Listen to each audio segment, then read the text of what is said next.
Good morning and welcome to this month's edition of the Oak Hill Regional Community Development Corporation's third Parent Wednesday Resource Chat. My name is Bettina Campbell. I am the Social Service Coordinator and I'm also the Medicaid CHIP Assister for the Oak Hill Regional Community Development Center, which is a parent corporation for Healthy Kids Mississippi. I will be your moderator for today. And first, let me apologize for not being able to have my camera on. We all have technological difficulties, and today, for some reason, my camera won't work, but we still have a wonderful lineup for you, and you'll be able to not only see, but hear these beautiful ladies that are with us.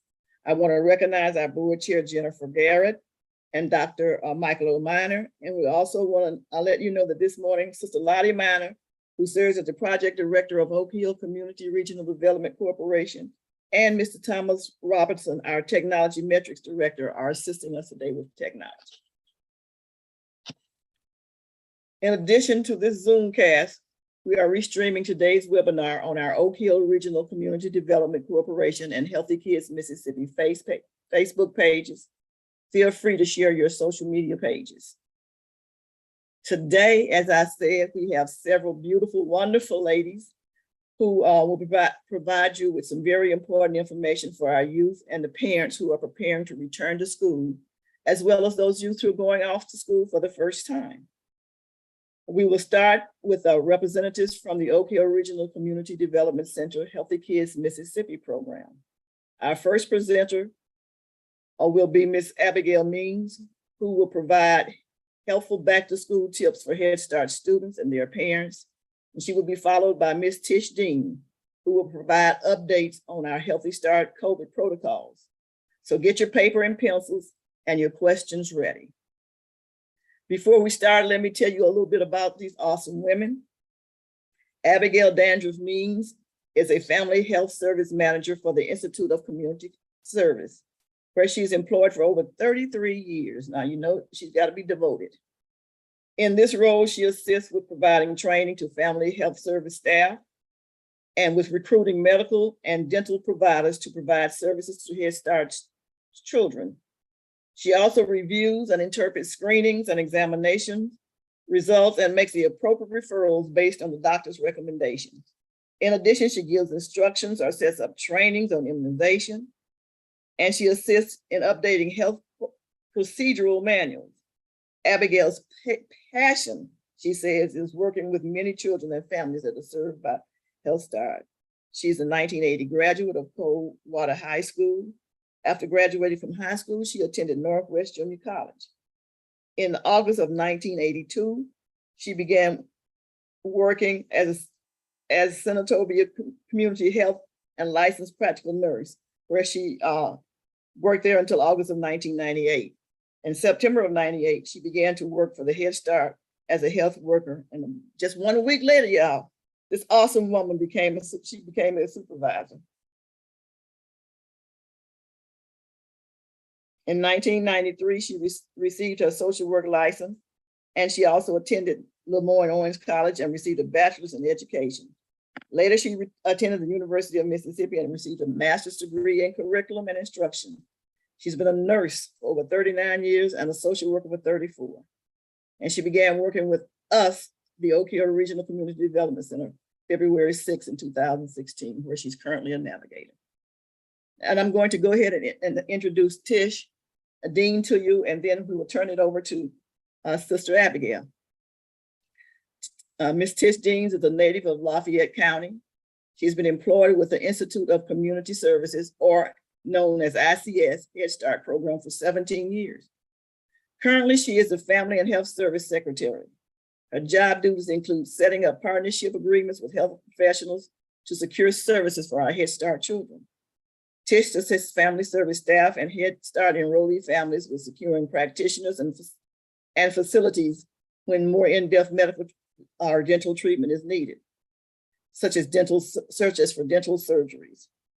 Once treatment is complete, she works with the finance department to ensure that medical bills are covered for all uninsured children. She also assists in planning meetings with the agency's Head Start Service Advisory Council, and she trains and works with Head Start Center management on enrollee accident policies, procedures, and documentation. Tish has been employed with the Oak Hill Regional Community Development Corporations since February of 2021 as an assister with the Healthy Kids Mississippi. She works with families who are seeking insurance coverage for the children through Medicaid CHIP. In 2021, Tish became a navigator, and she works to help make sure that other people have insurance. She has an associate's degree in health information, business management, and business management with human service emphasis. Again, welcome and thanks. Let's get started.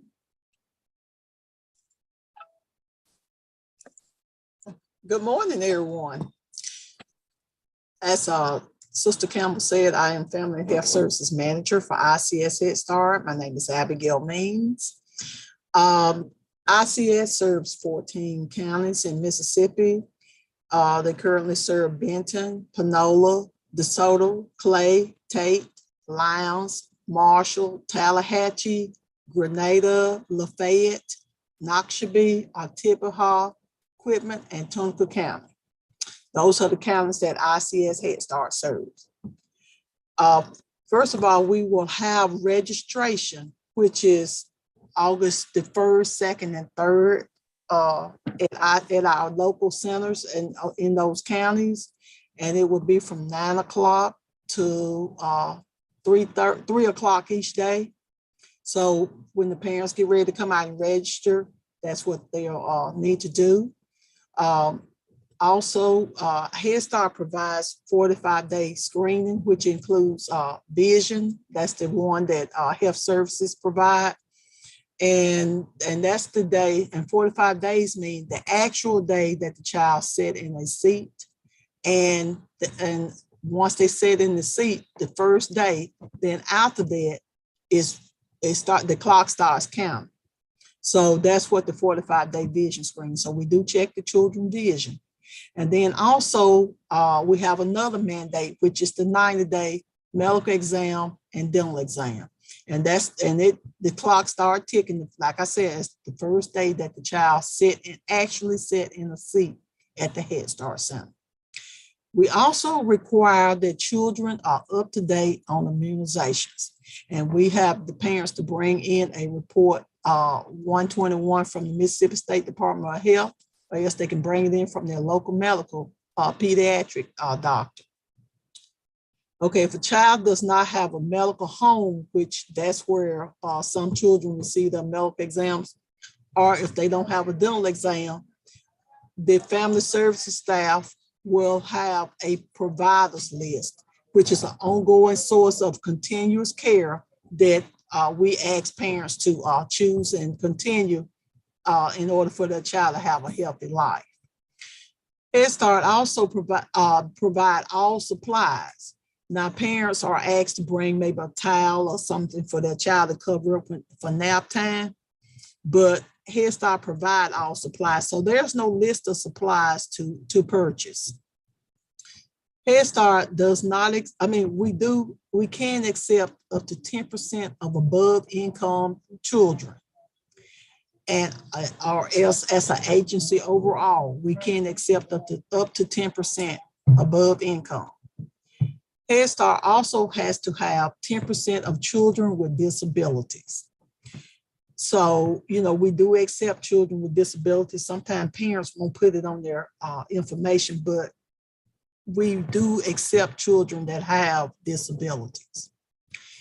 Head Start also follows federal income guidelines to determine if a child is eligible or above income. So that's what we follow in order to determine whether a child is eligible or not. It tells the family size and it gives the income amount.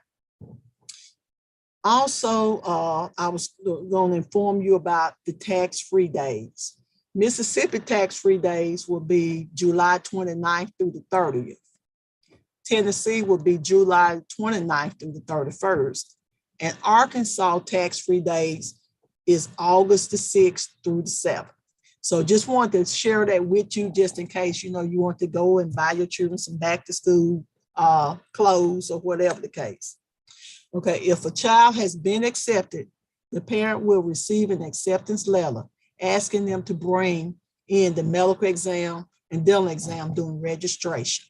So, like I said, registration will be August the 1st, 2nd, and 3rd at the local Head Start centers in those counties that I listed, which are Benton County, Clay County, DeSoto County, Grenada County, Lafayette, Lyons, Marshall, Noxubee, Oktibbeha Hall, Panola, Whitman, Tallahatchie, Tate, and Tonga. So do I have any questions at this time?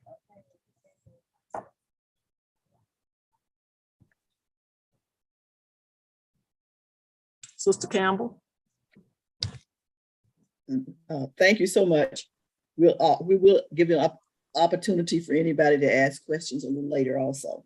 Ms. Dean, you're next.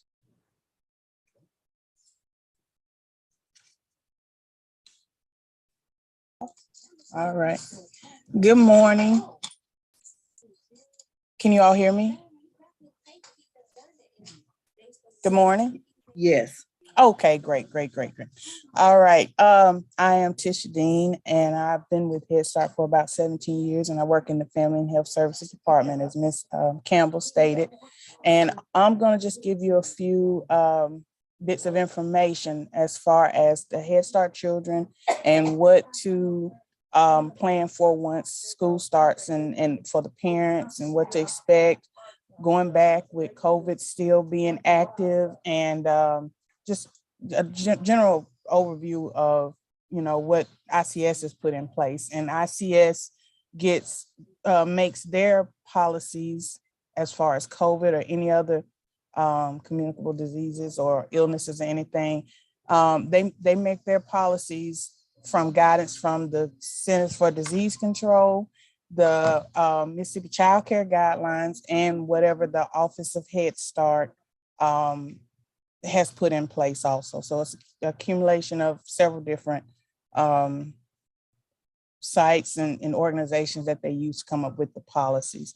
So as far as the children, because we do have early Head Start and we accept kids, in early Head Start as young as 6 weeks, children 2 years old and older are the only ones required to wear a mask. And children are expected to have masks on when they're getting ready to board the bus to come to school, or if they're car riders once they enter the building. If the child doesn't have a mask, ICS does have masks on the bus and in the Head Start Center to give to the children, or if their mask gets dirty during the day, we can replace it, with the disposable children-sized mask that ICS purchases. They're not wearing masks. The only time during the school day they're not wearing masks is during nap time and during meal time.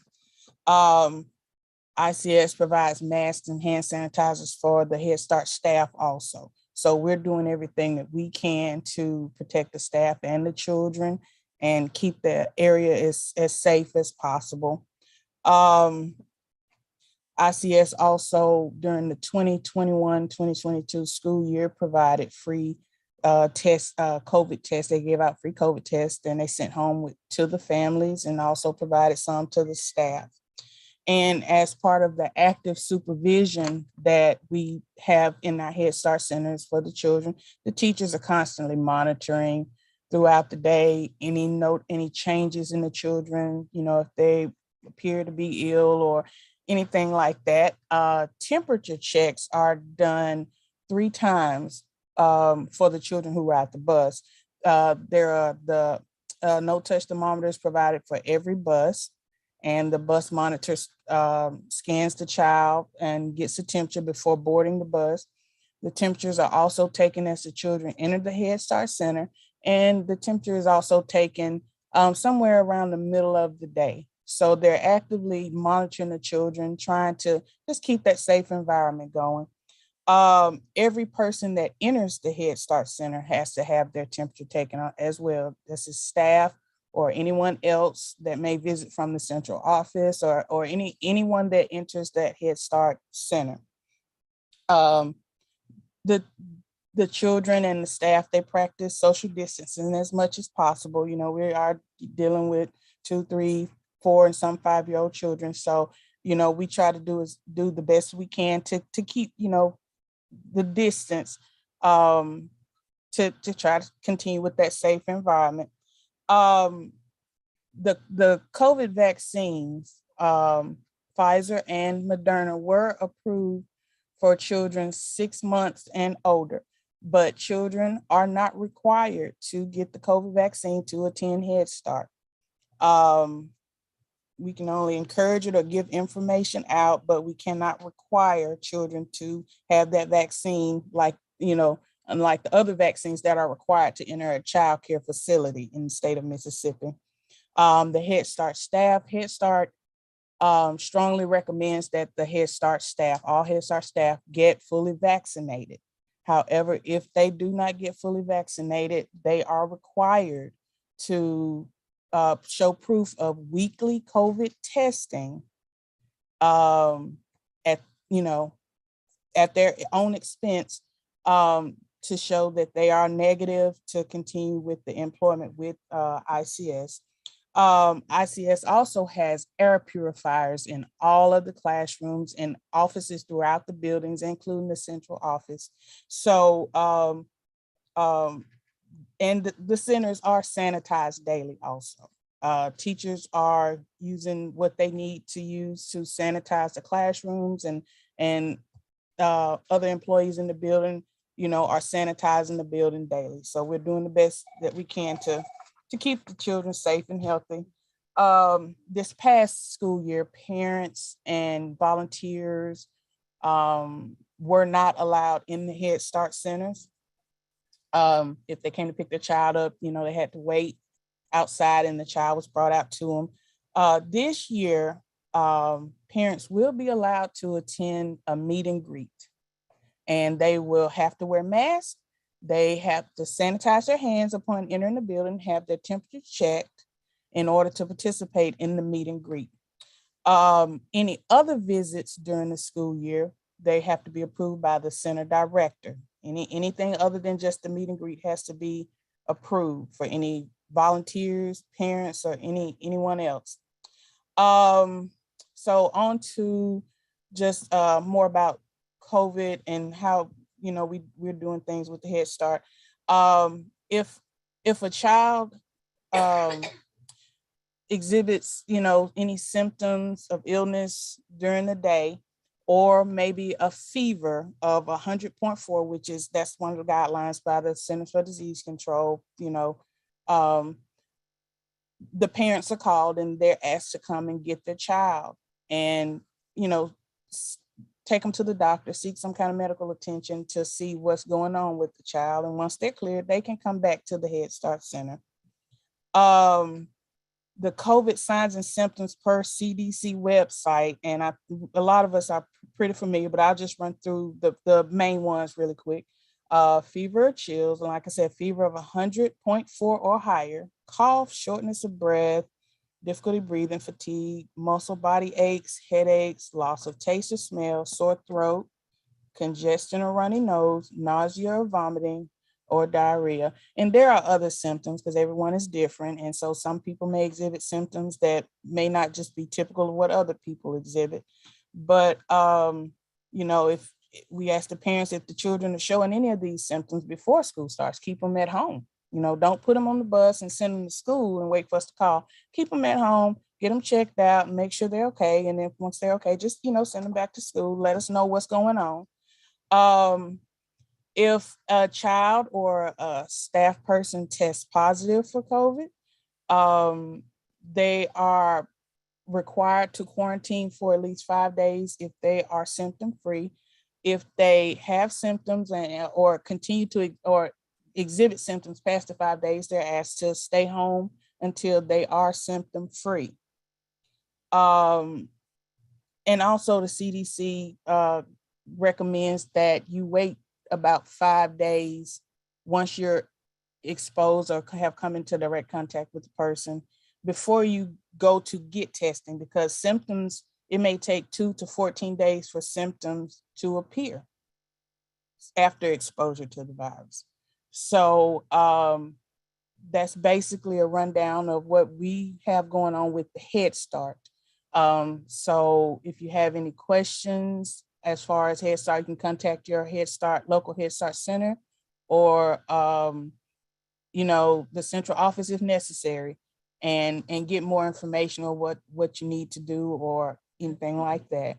So everything should be posted, the rules, the COVID expectations, they should be posted at the Head Start Center. So at the meet and greet, you'll probably get a lot of information that you'll be able to use throughout, the school year as far as what's expected and what you should do. And if the parents are notified if a child or staff member tests positive, the parents are notified immediately by letter, and they, informed, and they can go from there as far as what they need to do. So that's pretty much all I have as far as what Head Start expectations are for COVID and returning to school. So thank you. Wow, ladies, you've provided so much good information, and I'm sure that the parents appreciate your efforts. We're going to reserve any questions that we have until after we have our third presenter, who is Dr. Jacqueline Moore. And let me tell you about this woman, who's an awesome woman also. Dr. Jacqueline Caldwell Moore earned her bachelor's degree of business administration. She has a master's in the field of education and a master's of science degree from Delta State University. She furthered her education by attending Walden University and completing a doctorate degree in health psychology. She's been employed at the Mississippi Delta Community College since January of 1990. And she's worked in several capacities. She's now a full-time classroom instructor in the social science department and is an adjunct professor for Jarvis Christian University, which is in Hawkins, Texas. And Jacqueline also serves a current role as the Dorothy I. Heights section of the National Council of Negro Women's Incorporation. She's a community check, change, and control advocate for the Mississippi State Department of Health and a navigator for the Oak Hill Regional Community Development. Jackie is also very concerned about the healthcare of the Mississippi Delta, and she became a certified lifestyle coach in the areas of diabetes and high blood pressure. She spent many hours educating individuals about the importance of changing their lifestyle, having insurance, and taking care of themselves in general, because she realized that in order for students to learn, they have to have good health. She's also a certified navigator for the affordable care through the insurance marketplace, and Jackie states that being insured is a key component for every citizen in our state. She's a mother of 2 sons and 1 daughter-in-law, the grandmother of 14 wonderful children. She serves as a Sunday school teacher at the St. Paul MBC Church, where her membership and full-time organist at St. Holbrook Missionary Baptist Church. So I'm not sure I pronounced the name of the church correctly, but I'm going to turn it over to Sister Jackie, and I'm sure that she will correct me. So go, Jackie, sure. Good morning. Thank you. Thank you so much, Ms. Campbell. I have 4 wonderful grandchildren, and the church is Mount Hart. I serve as Supreme Mid-Delta chairperson. Mid-Delta team consists of Head Start workers as well. The Washington County Opportunity Head Start is taking applications daily at any center except Garrett Hall. And yes, you will receive a letter upon acceptance. However, I'm going to take a different spin. I'm going to talk about parents, tips for parents to go back to school. If your child is going into Head Start, of course, you need to meet the new teacher. If your child is transitioning from Head Start, you need to meet the new teacher. You need to know the people that are involved in your children's lives. Go and tour the school, know where the exits are, know where things are in the school, know where the cafeteria is, know where the gym is. Go and connect with friends, get to know people, be a part of that system that's educating your children. You want to avoid last minute drilling from a teacher, anything. You want to go and chat about all of the events and the plans for the semester, be a part of their planning system. You want to ease your children into the routine of returning back to school after COVID, especially since we've been out for about 2 years. I encourage our parents to get a calendar, and on the calendar, put school events, put what's going to be happening with your child, when, where. Use a calendar on the refrigerator like we used to do. Don't have to ask your child, well, what's going on now? Know what's going on in your child's life. When they bring notes home, take a minute and fill out that calendar where everybody's aware of where we're supposed to be and when we're supposed to be. Talk about homework with your children on a daily basis. I grew up in a household where there was no such thing as I don't have any homework. You always have homework. Even if it's just reviewing from Head Start to college, you always have homework. Deal with expectations, set limits for your children, set expectations, let them know you're involved in curricular activity. It grows the mind. It's gonna make them more part of what's going on in the school system. Let them have some activities outside of just going to school. If you are going from kindergarten to 12th grade, develop routines, develop study habits. Study habits don't start in college. Study habits starts, spend time with them, review with them. By the 6th grade, they'll have a routine. They'll have this down and they'll know exactly what they're going to do. Talk to your children about careers. Remember, I'm covering all the way through now to high school. When our children get to middle school, you want to challenge them. You want to challenge them beyond academics. We find in the state of Mississippi, we have a very high school dropout. To just curtail that, I work at a community college. We have a complete GED program. And most of the time when we interview the students, they left school at 8th grade, 9th grade. As parents, be aware of what's going on in your child's life. Listen to them, spend time with them. Carve out some time on a Saturday morning to find out what they're involved in. Pick classes or help your child pick classes that they're interested in. If you're a parent and you need to go back to school with your child, join them at college. We have mother-daughter teams and they work out fine because everybody's working together. You want to stay true to your values, and education is a value that the African-American population has to embrace. We have to get back involved and building that relationship of knowing why it's important for us to get an education. We live in a nation where education is one of the most important things we can have. And people die for us to have an education. So we need to embrace that. Then we need to look at our mental health. We need to stay focused. We need to stay mindful. We need to stay in tune We need to stay in tune with our children. What's going on with them mentally? Are they being bullied? Are they being accused of things they didn't do? Talk to your children. At the end of the day, talk to your children. Let them have an open communication. Be present in their life. You want to ensure that you're doing the things that you need to do. If you're laying out outfits, if you're ironing, you want the child to have everything ready to go to school on Monday morning. You want to have plenty of family time. You want to make sure you have some social activities. You want to establish some good habits. And one of the things you want to do that's going to sound real crazy is you want to teach listening skills. Now, all of us know how to play Simon Says. So to determine whether your child has good listening skills, you can just say, Simon said, sit down.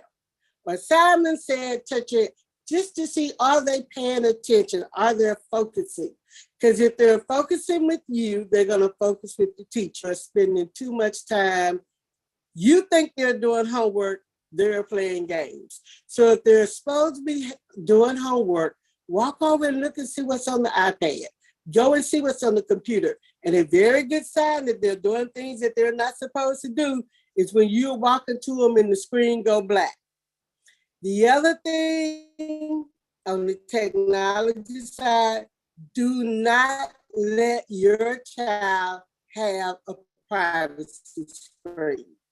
There is nothing you should not be able to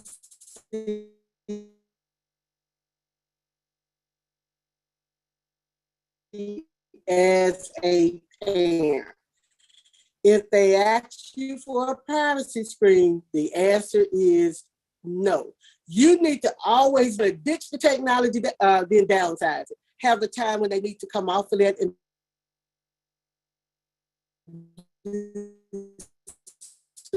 other things. Prepare safety first mindset. Make sure that they're prepared to be safe. And we do that by talking to school personnel. And last but not least,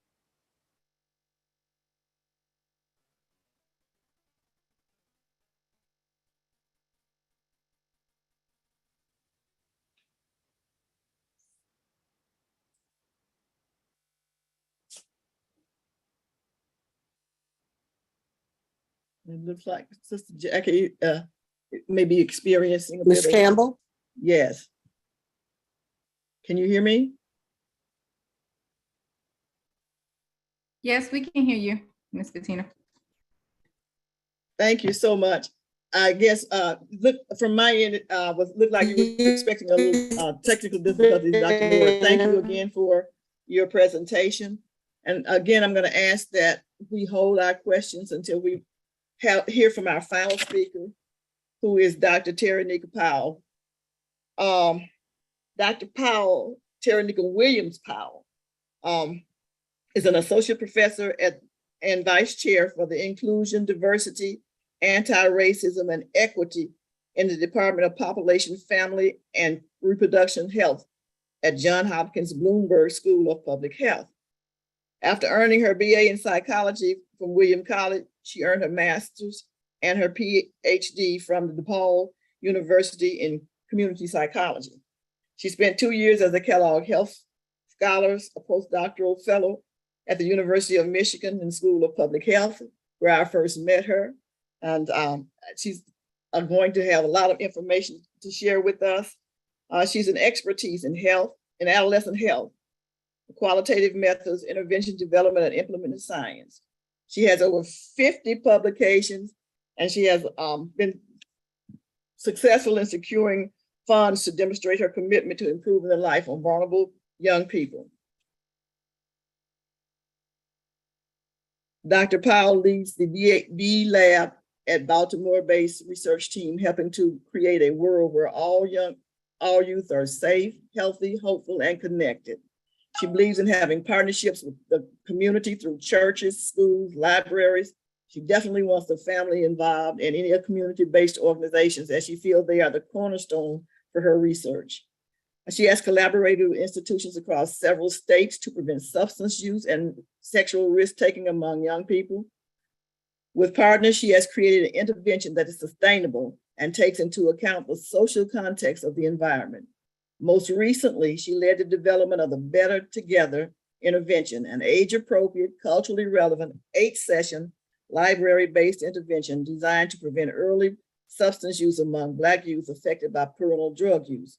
Her goal is to ensure that youth, especially those affected by trauma, have multiple pathways to achieve optimal health. Dr. Terry. Thank you, Ms. Bettina. Hello, and I just wanted to echo the previous speaker about teens. So I come as an adolescent health professional, but also a parent of an adolescent. So I'm here with you. I have a toddler and a teen, a 4-year-old and a 14-year-old. So I do echo that idea of just there's no privacy. I told my oldest daughter when we first bought our phone, I was like, well, it's technically our phone. So we can enter it and access, we can look at it. So she's well aware, like it is not hers, and it comes in our room at night. I don't check it all the time, but I do check it sometimes, and I let her know. So I think that being transparent about those things are probably the best way to go, so that kids aren't like, you invaded my privacy. I'm like, until you start paying bills, you actually don't have privacy in my house. So it seems to work. We'll see how it goes. I keep you posted. So today I've been asked by Ms. Bettina and Mr. Duke to talk a little bit about mental health. And so I wanted to talk about it in context of other things. So I'll start off with, I needed slides because I don't want to go over, what we know. So and most recently, the Surgeon General and the American Academy of Pediatrics have declared adolescent mental health challenges a public health crisis. We've seen dramatic increases in emergency department visits for all mental health emergencies.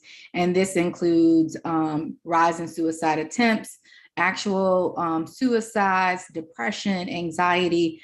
And it's slightly up for boys, but really our girls are struggling the most when we're seeing some of these when we're looking at some of the stats. So for example, the number of ER visits for suspected suicide between 12 to 15-year-old girls rose 52% from 2019 to 2021.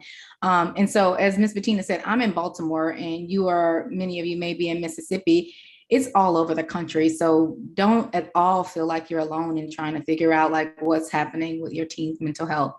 So I really wanted to put this in context, like what could be going on, right? So first we can start with schools, right? So many schools have not yet returned to normal. Here in Baltimore, we didn't even go back fully until 2021. And even then, everybody was masking and testing. I know that the rules across the country were different. But it hasn't been the same. Like many students missed a year of school, and in that they fell behind in school, and some haven't really caught up. And so and I will say there's some research to suggest that some kids really thrived during the pandemic. They appreciated being home, or not, there were things about the school environment that weren't helpful for them. But on the whole, that many kids did lose 1 or 2 years of schooling while we were out.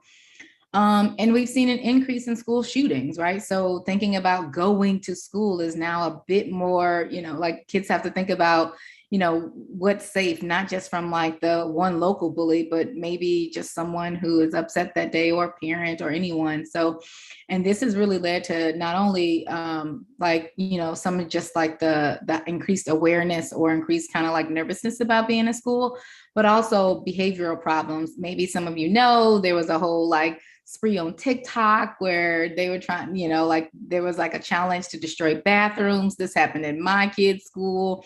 They were trashing the bathrooms, they're fighting over social media posts, running out of classrooms. There's just been so many, a range of behavioral problems that teachers have been dealing with, and students too, right? So just because your child may not be participating in it, but this interrupts learning. And I already said in the point before that many students fell behind. So, we have all of these things happen in the school. but there are also things happening in the family.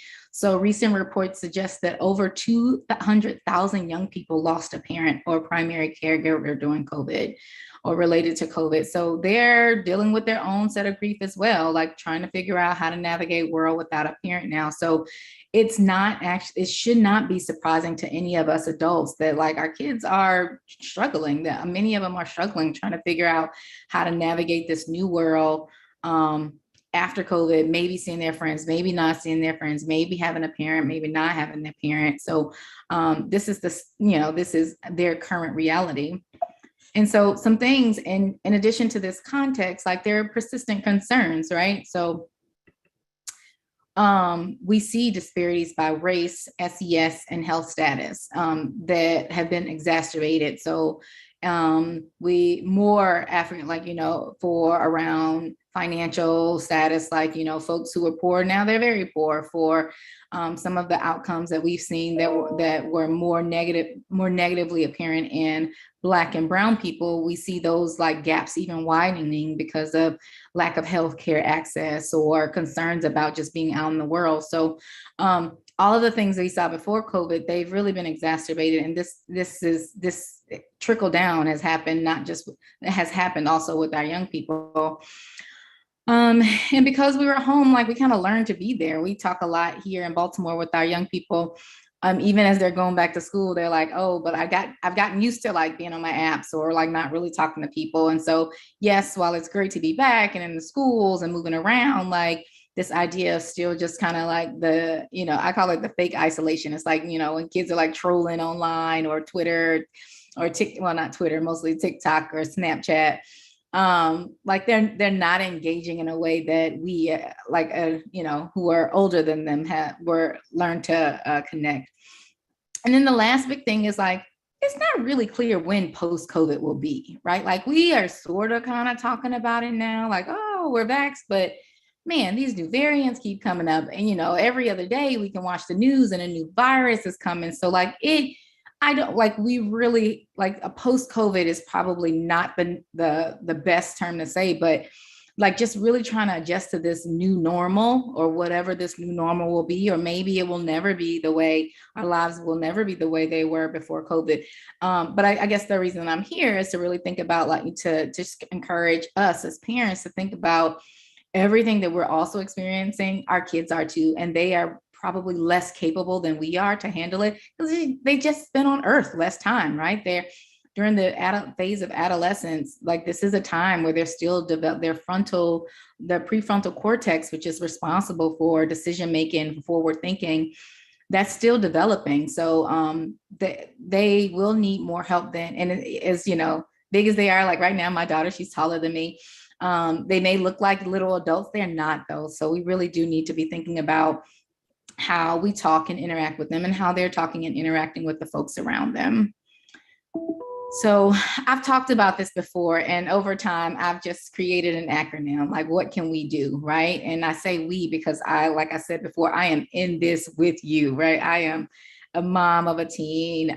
Just next year, she'll be a freshman in high school. So we have had our issues and thinking about like mental health and mental wellness. So what can we do? We have to adjust. And so what does adjust stand for? Well, the A, I say, stands for act with care, right? So we should assume that everyone has been, we know that children are resilient, but it's been a long road, right? And so we have to give everybody a chance to grieve. And so we should assume that everybody, including our kids, have had a traumatic, they've been like, experienced a trauma event. And so just a definition of trauma is that individual trauma results from an event, a series of events, or a set of circumstances that is experienced by an individual as physically or emotional harmful or life-threatening and has lasting adverse effects on the individual's functioning, whether that's mental, physical, social, or spiritual well-being.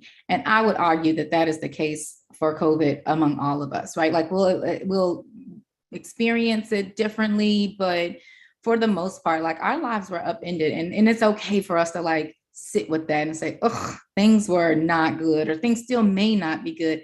How do we navigate this together with our kids and giving them the space to kind of talk about it? And so one of the things that folks have, folks who talk about a trauma-informed approach, is that we should recognize that trauma is widespread, and we should, you know, instead of saying like, what's wrong, we can say what happened, like giving people the space to tell their stories from their point of view. And not assuming that it's always wrong or bad, but it's just something that, like, the way that they perceive of something, they're not bad. The issue, the situation is bad, but they are not necessarily bad. And so sometimes just thinking about how we speak to each other, and acting with care, and thinking about like what happened instead of what's wrong, or how can I help, right? The D. Dedicate some time to not talking about the negatives. And I mean, if you're like me and watch the news just a little bit, or maybe more than me, there's always something. There's always something going on in the world, near and far, right? So in our neighborhoods, there may be things. In our schools, there may be things, like across the country, across the world. There's so many things that we hear about: a shooting, police brutality. I think it is worth like dedicating, like really being intentional about us saying like, we're not at this moment. That doesn't mean like ignore what's happening at all, because I don't think that would do anybody any good too. And that doesn't help us be good advocates. But like, I think that there needs to be a time where we just like decompress, and especially with our young people, to say like, all right, which is the next point, like jot down things we're grateful for. I mean, there are no shortage of things that are going wrong these days, but I think that having an attitude of gratitude like allows us to sit and say like, you know what, things may be bad, but not all bad, and things could be worse. And I think, and this is something that we've been trying to practice in our house as well. We have a jar on our table called Weekly Wins, where we just sit after dinner on Fridays to say, what's something that happened? What's good that happened this week, right? Like even my 4-year-old, she gets excited. She's like, I got to ride my scooter with my friend Zara. And I just think it like forces us to just sit and think for a minute, to get out of the space where all of the things aren't going right, to say there's still space for gratitude. There's still space for us to intentionally think about the things that can be going right. And I think that this is good practice for our adolescents, to help them understand that like negative and positive emotions can coexist, right? You can be excited and nervous. You can be, you know, like scared and brave. Like you can do, like all of those things can exist, because I remember like our young people need to practice some of the skills that we already have as adults, like understanding like the nuances of life or the complexities of emotion. So this is a great time to be able to help them do that. And you unplug from devices sometimes, right? Like I think that everybody, you know, we're in a digitally connected world. So to say like, I don't ever use devices, you never hear me say that. But I do think that it's worth unplugging, especially since like even again, like I'll use my daughter as an example. We've had talks about how, you know, we put the devices down and then talk about what's on the devices, right? Like we talked about some of the TikTok challenges. We talked about like how people probably take 85 pictures just to post one really good one, and about what's real and what's not. And so I think that we have to like spend some time away from our devices to be able to have those conversations, even if those conversations are about the things that we see and that we use on devices. This is a space for us to like help our young people understand that, hey, not everything you see is like real or fact or accurate. And even when it is, like, how does that make you feel? How would you want to be different or be different? Like, what are your friends saying about this? So similar to what the speaker, Miss Moore before me was saying, like, this is a way for, we can use what's on devices as prompts to start conversations. The S, spend some time outdoors and with loved ones. It gets really cold up here during the winters, and everybody is like vitamin D deficient because we're not outside. That may not be a case where you are, but really just thinking about like, how do we connect? And so going back to the increased isolation that young people have experienced during COVID, like, start to figure out how to force connections. And this is not like, going outside, doing an 85-mile jog. It could just be going outside to sit outside, to, pick flowers, walk to the library, walk to the store, or just, play like old school games, hopscotch, jumping, double dutch, any of the things, right? And so just ways to be able to connect and, again, be outside where there's fresh air and the sun, right? To stimulate our vitamin D.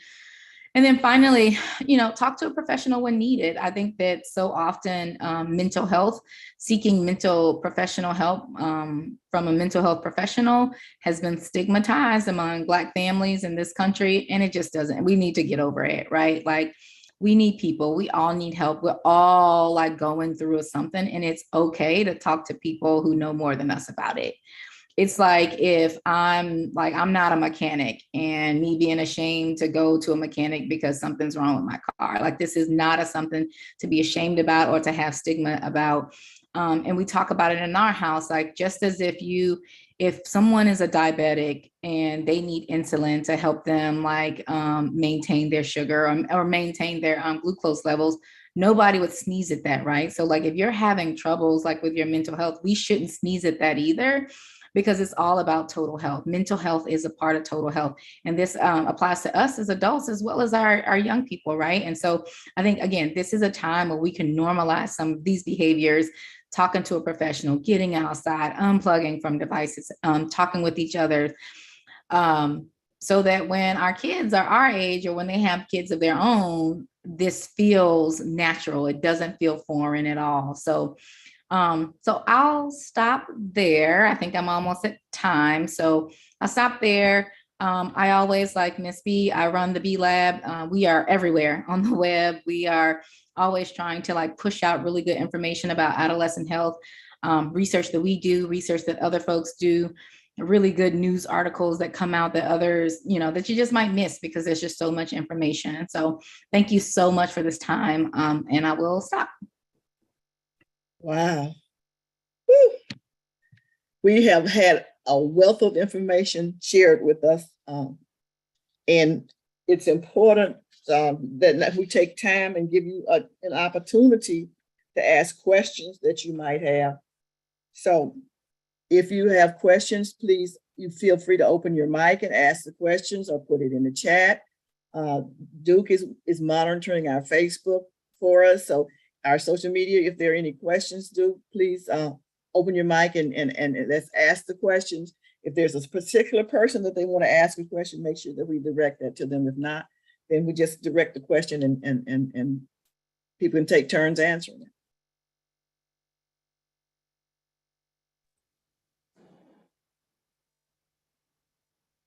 Do we have any questions in social media? No, ma'am. Okay. Now, are there any questions for the participants who are watching? And I realize they've done an awesome job in providing you with information. But Sister Brenda Wilson, open your mic and ask your question, please. Yes, ma'am. I was listening to the early on about the Head Start program. What age group do you cover? And when does Head Start start again?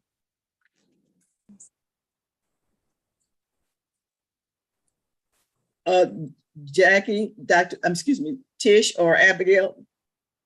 I'm sorry, I missed the question because I'm at work. So what's the question? I'm sorry. Your age group, and when does Head Start begin this year? Okay, for regular Head Start, the age group is 3 to 5, and our cutoff date is September 1. So if a child turns 4, for instance, on September 1, of course, they're 4 years old. But after that, our cutoff age is up to age 5. But like I said, they are classified based on September 1 cutoff day. So if I have a child that turns 5 September 2nd, they're classified as a 4-year-old for his Head Start. Okay. And then when do you all actually begin school this year?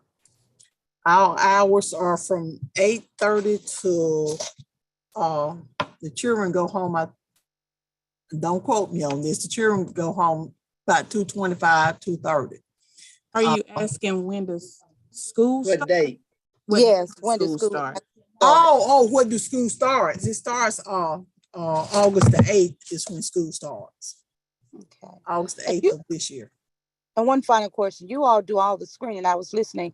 You all do all the screening for the children, beginning with like you did a basic screening with their language skills. You do screening with their health issues, the dental, the vision, all of that.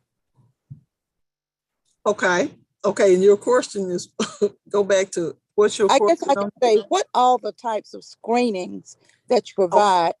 Okay, we provide speech, hearing, language, and vision. Those are the sensory screenings. They're the 45-day screenings. But our health services follow up on hearing if the child failed the hearing test the second time.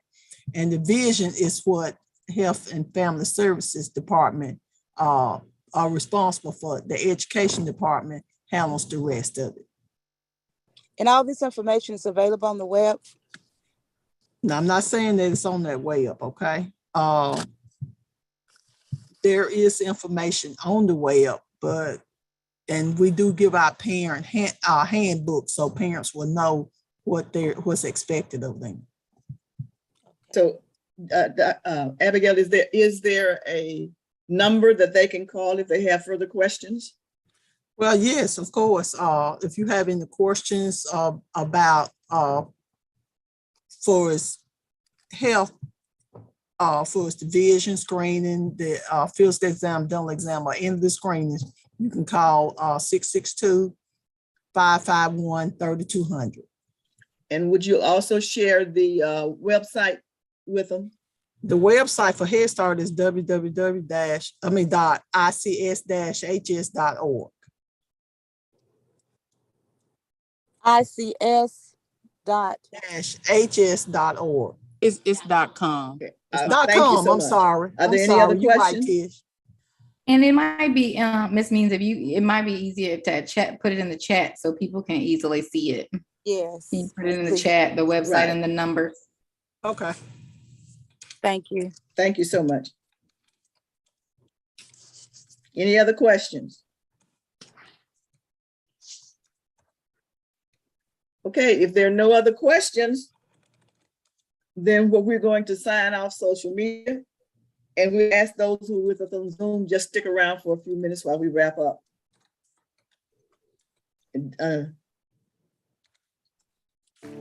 There are Mississippians applying for health insurance that may not qualify for a program.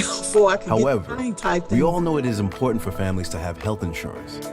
This is why Healthy Kids Mississippi has been working with our state's federally qualified community health centers, or FQCHC, to help our fellow citizens find a medical home. Our organization is focused on raising public awareness about health coverage options for children and their parents through the Medicaid and Children's Health Insurance Program, or CHIP, in the state of Mississippi. Our process is simple. Our organization's assisters seek out Mississippians. Once our assisters gather the necessary information from the consumer, they apply for insurance programs on behalf of them when consent is given. When the application process is complete, the applicant will find out by mail if their application has been approved. We want to help as many families in Mississippi as we can. To learn more about our organization, please visit us on our website, healthykidsms.org, or give us a call at 662-298-3584. We welcome you.